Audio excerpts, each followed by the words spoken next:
The United Kingdom has applauded Ukraine's progress on implementing reforms. UK Foreign Secretary Boris Johnson called it astonishing, but went on to stress that more needs to be done. These words came during an international conference in London in support of a prosperous future for Ukraine. Mr. Johnson said foreign investment is one of the main requirements for Ukraine to succeed as a European democratic nation. That was one of the main points made during the gathering of top UK and Ukrainian officials. Investors will only do business, according to Johnson, if they can, quote, be sure of the integrity of courts and be certain their contracts will be upheld.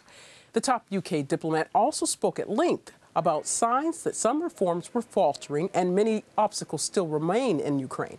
But he said he has confidence in Ukraine's, quote, remarkable leaders.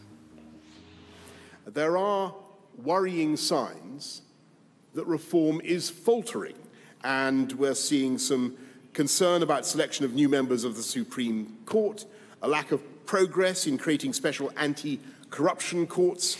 We see some obstacles faced by civil society groups who are working against corruption, and I think everybody agrees that we need to do more to fulfill the ideals of those who braved the snipers' bullets during the revolution of the Maidan. And corruption's got to be rooted out, I think we all agree, across the board.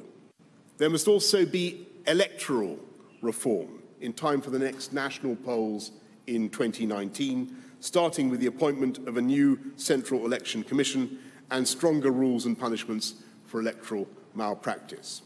Those who benefited from the old system will, of course, fight tooth and nail to defend their privileges.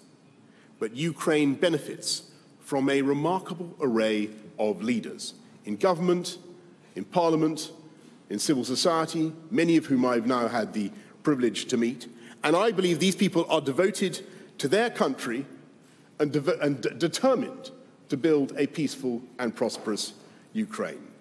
And I have every confidence that they will prevail and overcome those who would obstruct Ukraine's progress for the sake of personal gain.